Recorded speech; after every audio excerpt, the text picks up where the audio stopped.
Vamos a entrar en la palabra de Dios. El pastor ha estado llevando una serie que se llama Auténticos. Y pues hoy seguimos en esa serie, pero el mensaje del día de hoy, el tema del día de hoy, como su nombre dice, es permaneciendo en medio del engaño. Permaneciendo en medio del engaño. Y vamos a hablar un poquito de eso, de cómo los hijos de Dios permanecemos en épocas oscuras, en épocas de engaño, en épocas de falsedad y en épocas que atentan contra nosotros. Así que acompáñenme al versículo 18 del libro de Juan, donde dice: queridos hijos, esta es la hora final. Y así como ustedes oyeron que el anticristo vendría, muchos son los anticristos que han surgido ya. Por eso nos damos cuenta de que esta es la hora final. Aunque salieron de nosotros, en realidad no eran de nosotros. Si lo hubieran sido, se habrían quedado con nosotros. Pero su salida sirvió para comprobar que ninguno de ellos era de los nuestros. Todos ustedes, en cambio, han recibido la unción ¿de quién? Del Santo, de manera que conocen la verdad. No les escribo porque ignoren la verdad, sino porque la conocen y porque ninguna mentira procede de la verdad. ¿Quién es el mentiroso? Es el que niega que Jesús es el Cristo. Tal persona es el anticristo, la que niega al Padre y al Hijo. Y todo el que niega al Hijo no tiene al Padre, y el que confiesa al Hijo tiene también al Padre. Cierre sus ojos y acompáñeme a orar. Gracias, Señor, te damos por tu palabra, Señor. Gracias te damos, Señor, porque las has escrito, Señor, para nuestros corazones, para nuestras vidas, Señor. Para que caminemos conforme a tu voluntad, Señor, y vivamos una vida llena de ti, Señor. Padre, abre nuestros corazones en esta tarde, Señor, y que sea tu bendición, Señor, cayendo sobre nuestras vidas, Señor, y tu nombre glorificado una vez más, Señor. Gracias te damos en el nombre de tu Hijo Jesús. Amén y amén. Juan empieza diciendo: queridos hijos, esta es la hora final. ¿Hace cuánto escribió Juan eso? Cientos de años. ¿Y qué ha pasado? ¿Cómo que es la hora final? Juan está escribiendo y estamos en el 2026 y aquí seguimos. Pero ese no es el mensaje que quiere dar Juan. Lo que a Juan le apunta es: estamos sí en la hora final, y aún así en medio de esta hora final han aparecido muchos anticristos. Y Juan no piensa en el modo de que el mundo está aquí acabándose, está a la puerta de la venida. ¿Cuántos han escuchado? Cristo viene. Cristo viene y nada que aparece. Porque el mensaje no es de que Cristo venga. Sí, Él va a venir y viene por su pueblo. El mensaje es que nosotros, que tú y yo, vivamos conforme a que Cristo está aquí a la vuelta de la esquina. Para que vivamos conforme a que Cristo está aquí a la puerta y puede presentarse aquí mañana o en este momento. ¿Cómo sería nuestra vida si supiéramos que Cristo viene mañana?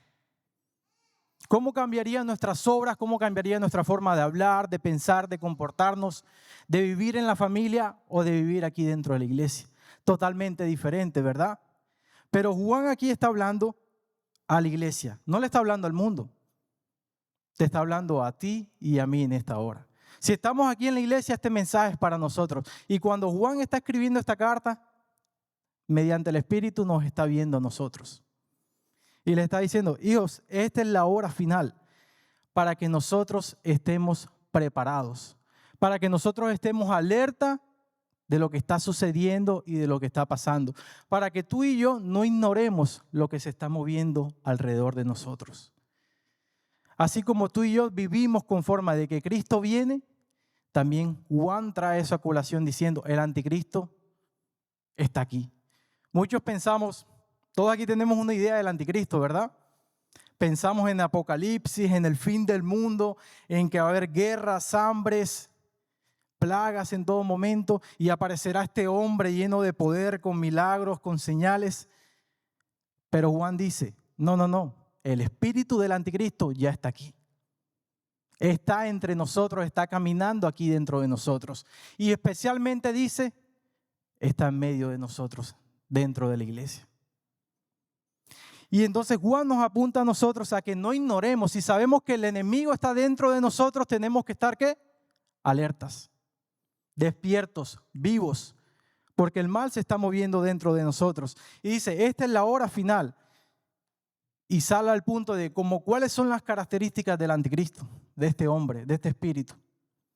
Sabemos de que va en contra de la ley de Dios, de que tiene influencia mundana, de que hace poderes, hace milagros y prodigios. Pero lo que Juan aquí le está apuntando a la característica del anticristo es, la palabra anticristo se refiere contra Cristo. Pues bueno, como lo dice su palabra, no nada del otro mundo contra Cristo. Pero también la palabra del anticristo y su explicación final es en lugar de Cristo. En lugar de Cristo. Que significa que está suplantando o sustituyendo la identidad de Cristo. Que es aún mucho más peligroso. Por eso les digo, está dentro de la iglesia, camina con nosotros, se mueve alrededor de nosotros y muchas veces no lo estamos viendo. Porque Satanás se disfraza como ángel de luz. Y lo dice su palabra. Si quieren me acompañan a 2 Corintios 11, 14 y versículo 15. 2 Corintios 11, 14 y versículo 15. Dice, y no es de extrañar, ya que Satanás mismo se disfraza de ángel de luz. Por eso que no es de sorprenderse que sus servidores, que sus súbditos se disfracen de servidores de la justicia. Ese Satanás se presenta como un cordero, pero con un poder destructivo como dragón. Ese Satanás que se presenta con apariencia de piedad, de bondad, de que es bueno, de que es tu amigo, de que es tu familia, pero por dentro sus intenciones son todo lo contrario. Y eso es lo que Juan quiere que tengamos en mente, de que hay más daño cuando el mal viene de adentro, ¿verdad? De nuestra casa. Hay más daño cuando el mal sale de adentro de la casa. Por eso muchas iglesias, ¿por qué se rompen las iglesias? ¿Por qué se destruyen las iglesias? ¿Cuáles son los casos que ustedes han escuchado?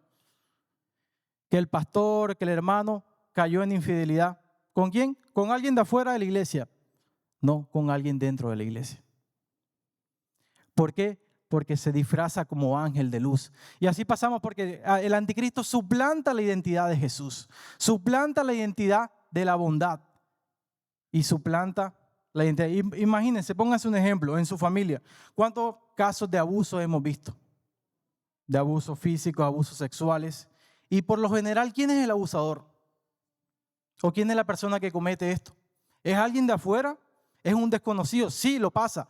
Pero la mayoría de los casos, el 80% de los casos, es alguien que está dentro de tu familia. Es un primo, un tío, un papá, un hermano. Alguien en quien tú confías. Alguien en quien tú depositas toda tu confianza y crees que está contigo. Y es el que hace ¿qué? El peor daño. Porque nadie lo sabe. La persona, el niño, la niña está recibiendo abuso y no sabes que está recibiendo abuso. Y menos que es alguien de tu familia. Ese es el anticristo de alguna forma. Es una comparación porque está fuera del mundo, pero aquí dentro de la iglesia el anticristo hace más daño desde dentro que desde afuera. Por eso se disfraza como ángel de luz. Por eso suplanta la identidad de Cristo. Imagínense nosotros. Si alguien estaba investigando en el banco y el banco me dice que tengo una deuda de $50,000. Que alguien por allá en Miami compró un yate con mi seguro social, con mi ID y ahora tengo una deuda de $50,000. ¿Cómo logró eso? Suplantando tu identidad. E hizo más daño haciéndolo de esa manera. Y esa es la mentalidad que Juan tiene al decir estas palabras. Dice, hijos míos, el anticristo está aquí dentro de nosotros. El anticristo puede estar a tu lado. Tampoco miren a la persona, no. Tampoco miren a la esposa, al esposo, no. A la novia, o no. No. Tranquilos, no va por ahí. Pero aún así, no desconozcamos de que el mal puede estar al lado de nosotros y no nos damos cuenta. De que esa sonrisa, de que esa carita bonita que te mira, de esos ojos que brillan por ti, puede traer la destrucción más grande a tu vida. Y aún así dentro de la iglesia lo vemos de que pasa y pasa muy a menudo. Y por eso dentro de la iglesia han surgido las peores herejías. y las doctrinas más engañosas y con más influencia en todo el mundo. A lo largo de toda la iglesia así ha sido así. Porque dice la palabra de Dios, una casa dividida no prosperará. Cuando una casa hay problemas dentro de una casa, esa casa es imposible que siga a pie. Por eso los imperios más grandes de toda la humanidad, no han sido derrotados por fuerzas externas, han sido derrotados por divisiones internas. Y eso es lo que viene el anticristo, es la estrategia más eficaz y más poderosa. Por eso, cuida y mira bien tu familia, porque el problema no va a venir de afuera de un individuo, va a venir de tu corazón que se está desviando de Dios. Va a venir del corazón de tu pareja que se está desviando de Dios. Va a venir del corazón de tus hijos que se están apartando de Dios. El problema no es la tentación, el problema es la concupiscencia de mi corazón, de mi carne. Ese es el mayor problema, lo que hay dentro, no lo de afuera. Y es el mismo sentido y es el mismo fin que Juan le quiere dar por medio de estas palabras. Por eso les decía, las mayores herejías salen de la iglesia.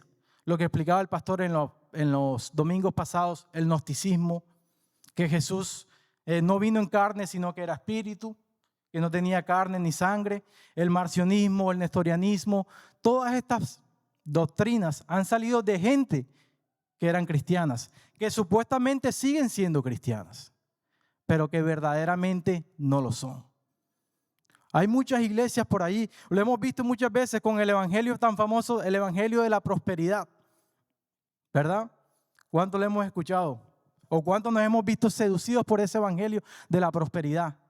O el evangelio del positivismo, de que tú todo lo puedes, de que en ti tú eres autosuficiente, de que todo lo puedes, de que todo lo puedes alcanzar, de que tú puedes ser una mejor versión de ti cada día. Porque todo el evangelio que no está Cristo de por medio es un evangelio falso. Todo evangelio que es un Cristo a medias de que Dios solo es amor, pero no te predican que es fuego consumidor, es un evangelio falso. Un evangelio que no se centra en Cristo y en Jesús es un evangelio falso. Un evangelio que te predica del amor de Dios, pero no de tu arrepentimiento, que tenemos que morir día a día, es un evangelio falso.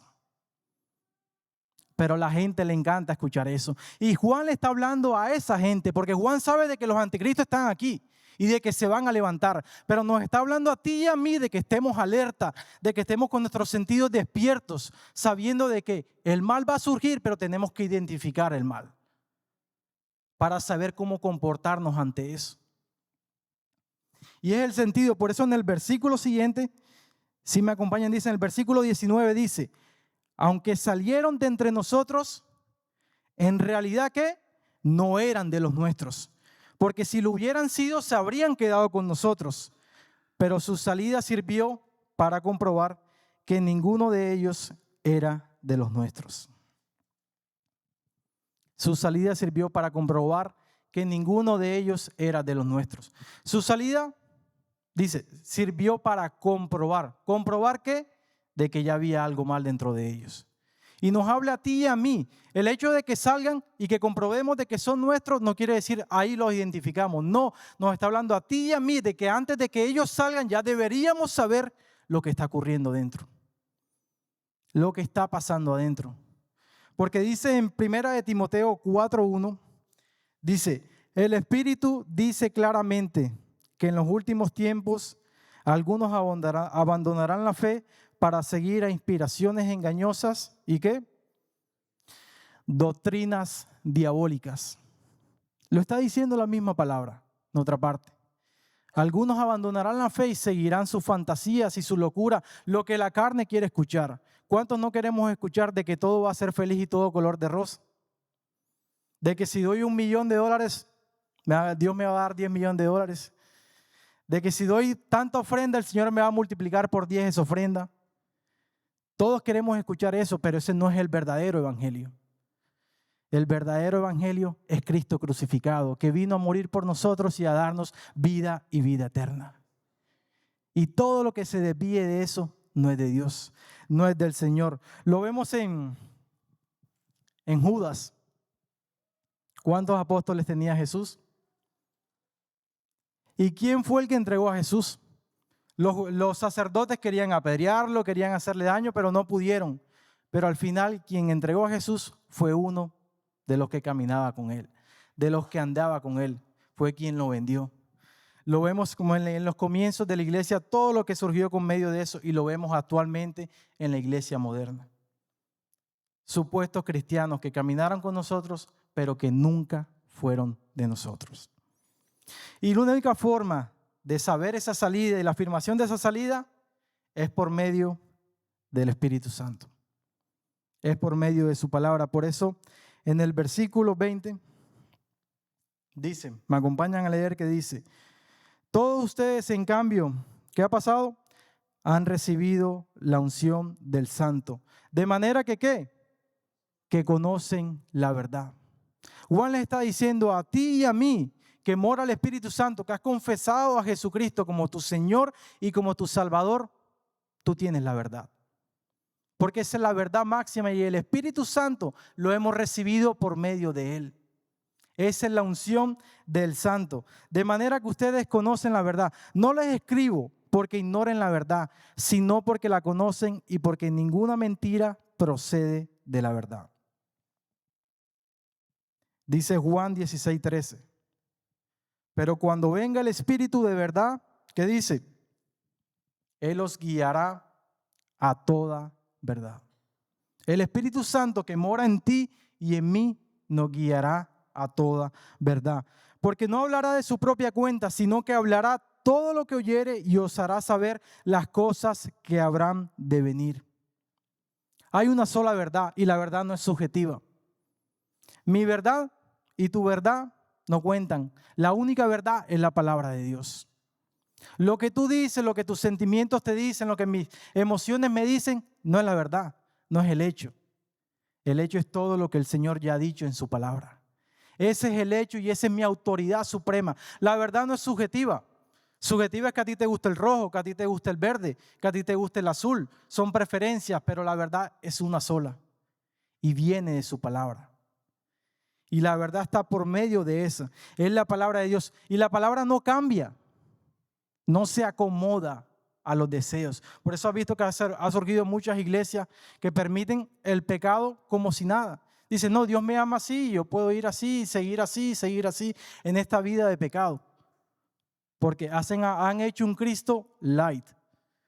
Un Cristo que se acomoda a lo que yo quiero que se acomode. Y ese no es el Cristo verdadero. Si tú acomodas a Cristo a tus preferencias, a tus deseos, estamos perdidos totalmente. Es una sola verdad, porque la verdad no cambia, porque quien la hizo no cambia. No hay mudanza ni sombra de variación. Y dice el versículo 22. Síganme con esta pregunta. En el versículo 22 empieza, y me encanta esa pregunta que Juan hace ahí, porque la hace para que todos como gritemos con todo nuestro corazón, y pregunta, ¿quién es el mentiroso? Todo aquel que está en contra de la palabra de Dios. Todo aquel que no confiesa que Cristo es el Hijo de Dios. Esa persona es el mentiroso. ¿Quién es el mentiroso? Todo aquel que está en contra de la palabra de Dios. Por eso me encanta en Romanos que hay un dicho que siempre lo llevo aquí en mi corazón y siempre lo llevo en mi mente. Y dice, sea Dios veraz y todo hombre mentiroso. Sea Dios veraz y todo hombre mentiroso, porque la única verdad se encuentra en Él. La verdad para libertar a tu familia se encuentra en Él. La verdad para ser libre del pecado, de las ataduras del enemigo, se encuentra en Él. Él es quien tiene el poder. Él es quien tiene el control.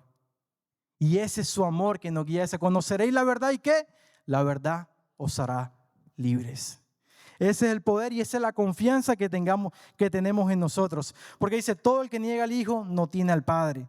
Y el que niega al Padre y al Hijo, y el que confiesa al Hijo tiene también al Padre. Por eso el Señor nos llama a permanecer en Él. Y dice en el versículo 24, acompañan a Él, dice, permanezcan ustedes lo que han oído desde el principio. Y así ustedes permanecerán ¿en quién? En el Hijo y en el Padre.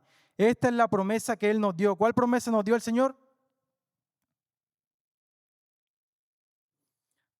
Se fue el versículo. ¿Qué promesa nos dio el Señor? ¿Ir al infierno? ¿A la condenación? La vida eterna. Tú y yo estamos aquí porque lo aceptamos a Él y vamos todos para el cielo. Y yo espero verlos a todos ustedes en el cielo. No decir, no, mira, se quedó Cristal. No, hombre, el pastor tanto que predicó y se quedó allá. Y va a haber muchas sorpresas cuando estemos allá. Porque muchos que pensábamos que estaban allá, no van a estar allá. Porque lo dice la misma palabra, caminaron, pero nunca fueron de nosotros. Y qué bueno sería vernos a todos allá. Eso sí, yo le digo a Cristal, a mi esposa, no me salude cuando esté allá. Nuestra relación es aquí y ya, no sé, ya yo le pertenezco al Señor totalmente. Aquí estamos a medias, pero ese es el punto. Dice, permanezcan ustedes los que han oído desde el principio. Muchos conocen esa frase famosa. Quien no conoce su historia, ¿qué dice? Está condenado a repetirla. Quien no conoce su historia está condenado a repetirla. Y quien no conoce la verdad de Cristo, la verdad del Señor, está condenado al pecado. Está condenado a una vida vacía, triste, llena de problemas, llena de dificultades. Pero gracias a Dios y bendito sea Dios de que estamos en Él, ¿verdad? Amén. Esa es nuestra mayor fortaleza y esa es nuestra mayor alegría, la vida eterna. Y dice, en estas cosas les escribo acerca de ¿qué? De los que, versículo 26 dice, estas cosas les escribo acerca de los que procuran engañarlos, siguiendo el mismo mensaje. La única forma de evitar el engaño, de evitar la maldad, de evitar la falsedad, de evitar ese rostro de luz que nos sonríe, es permaneciendo en Cristo, permaneciendo en el Señor. Y dice, no puede permanecer lo que no conocemos. Y no permaneceremos si no vivimos lo que conocemos. Muchos conocen la palabra, conocen a Cristo, pero no la viven. ¿Cómo va a permanecer Cristo en ti si no vivimos la palabra? Y eso es lo que el Señor dice. Porque permanecer no es una búsqueda pasiva, es una búsqueda activa. ¿Acaso una relación entre tu pareja, entre tu familia, se maneja porque los dos no hablan? Porque ninguno de los dos se comunica. No crece cuando tú conoces del uno del otro. Cuando avanzas en esa profundidad y en esa intimidad, es una búsqueda activa que tú quieres conocer a esa persona y crecer en intimidad con esa persona. Porque permanecer, la palabra permanecer significa quedarse, significa morada, hacer morada. Porque permanecer en Cristo no es visitarlo cuando tenemos un problema, es ir en modo bombero. Ven, Señor, rescátame y sálvame. Mira que tengo una enfermedad, mi mamá le dio una enfermedad y ahora sí corro para la iglesia. Cuando estoy pasando un momento de dificultad y un momento malo, ahora corro para la iglesia para que el Señor me salve y me salve de esta situación. No, el Señor quiere que tú y yo vivamos una relación con Él. Quiere que vivamos una relación de amor, no de temor, no de miedo, que me voy para el infierno. No, es una relación porque Él es tu papá, Él te ama y Él quiere que estés con Él. Él sabe que no hay mejor lugar para nosotros que estando con Él, que estando en su presencia. Eso es por lo cual el Señor quiere que permanecemos. Dicen en Juan 14:23. Mira lo que dice Jesús. Respondió Jesús y les dijo, el que me ama, mi palabra ¿qué? Guardará. Y mi Padre la amará y vendremos a Él y ¿haremos qué? Morada con Él. El que me ama guardará mi palabra y mi Padre y yo vendremos a Él. ¿Y qué dice? ¿Los vendré de visita? ¿Entro y me voy? No, dice, y haremos morada con Él. Permaneceremos con Él, caminaremos con Él, cenaremos con Él, estaremos con Él. Esa es la promesa que el Señor nos da. Y dice en el versículo 26 de ese mismo pasaje, mas el Consolador, el Espíritu Santo, a quien el Padre enviará en mi nombre, Él os enseñará todas las cosas y os recordará todo lo que yo os he dicho. Y os recordará todo lo que yo os he dicho. Necesitamos recordar la verdad de Cristo cada día. Cada día necesito recordar la verdad de Cristo. Yo puedo saber mucha palabra, puedo haberme leído la Biblia 5 veces, totalmente de comienzo a fin. Pero cada día yo necesito las verdades de Cristo en mi vida. Necesito recordarme las verdades del Evangelio en mi vida. porque este mundo está lleno de mentiras, está lleno de engaño. Y cuando hay engaño, tanto engaño que nos abunda alrededor en este mundo, necesitamos recordar la verdad de Cristo para que su luz resplandezca en medio de las tinieblas. Eso es lo que necesitamos recordar y en lo que necesitamos permanecer, porque permanecer en Cristo es nuestra base de confianza para la vida eterna. Y dice el último versículo, en el versículo 28 de Primera de Juan 2:28. Se demora un poquito, pero está bien. Primera de Juan 2:28 dice: y ahora, queridos hijos, permanezcan ¿en quién? En Él, para que cuando se manifieste podamos presentarnos ante Él confiadamente, seguros de no ser avergonzados en tu venida. Te hago una pregunta. ¿Cómo nos sentiríamos si Cristo viene en una hora? ¿Cómo estaría nuestra vida? ¿Cómo nos estaría nuestro corazón? ¿Estaremos viviendo conforme a que Cristo venga el día de mañana? ¿O nuestra vida no cambiaría mucho porque estamos haciendo las cosas bien y estamos permaneciendo en Él? Y esa es la pregunta que trae nuestra vida cuando dicen, no, muchos van a venir Cristo y se van a esconder porque, y son salvos, pero se van a esconder porque no están caminando bien o no estamos caminando bien. Pero es todo lo que anhelamos de que nuestro Señor venga por nosotros, ¿verdad? Que se acabe este mundo de pecado, de maldad, de engaño y podamos vivir eternamente con Él. Y termino con este versículo que se encuentra en Apocalipsis 22:20.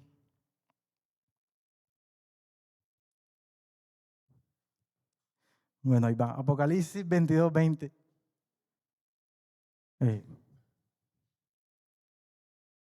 ¿O si es ese? Bueno, lo voy a leer, si me acompañan. Bueno, saquen su Biblia, ¿no? ¿Quiénes trajeron sus Biblias? Ahí está, ese es el plan B. Apocalipsis 22:20. Disculpen si hablo muy rápido también. Soy de la costa, así que hablo rapidísimo. Pero en Apocalipsis 22:20, ok, ahora sí. Dice, el que da testimonio de estas cosas dice. ¿Quién da testimonio de estas cosas? Son sus palabras. ¿Qué dice nuestro Señor Jesús? Ciertamente, dígalo conmigo, ciertamente que vengo en breve. ¡Wow! Si no vivimos una vida sabiendo que nuestro Señor Jesús, nuestro Rey, nuestro Salvador, viene en breve, ¿qué estamos viviendo? Pero debemos sentir gozo y alegría en vez de pesadez y en vez de tristeza y de acongojonarnos. Debemos sentirnos alegres, decir que Cristo viene ya, porque el Señor ciertamente viene en breve. Y termina ese versículo, en ese mismo versículo termina respondiendo Juan, y es la respuesta que todos deberíamos tener aquí, que tú y yo deberíamos tener aquí, que quiero que digas conmigo el día de hoy. En Apocalipsis 22:20 termina así: ciertamente vengo en breve. Y todos decimos, sí, Señor. Sí, ven, Señor Jesús. Diga conmigo, amén. Sí, ven, Señor Jesús. Anhelo tu venida, Señor. Quiero que vengas, Señor. Pero mientras estoy aquí, quiero vivir en ti, quiero permanecer en ti. Porque permanecer en ti me saca del engaño. Y sacamos a muchos del engaño. Muchos viven por ahí engañados totalmente y el Señor te está llamando a ti y a mí a hacer herramientas para sacarlos de ese engaño y para cubrirnos de todos esos anticristos y de todos los enemigos que son bonitos, pero que al final es destrucción y perdición. Y solo permaneciendo en Él vamos a ser más que vencedores.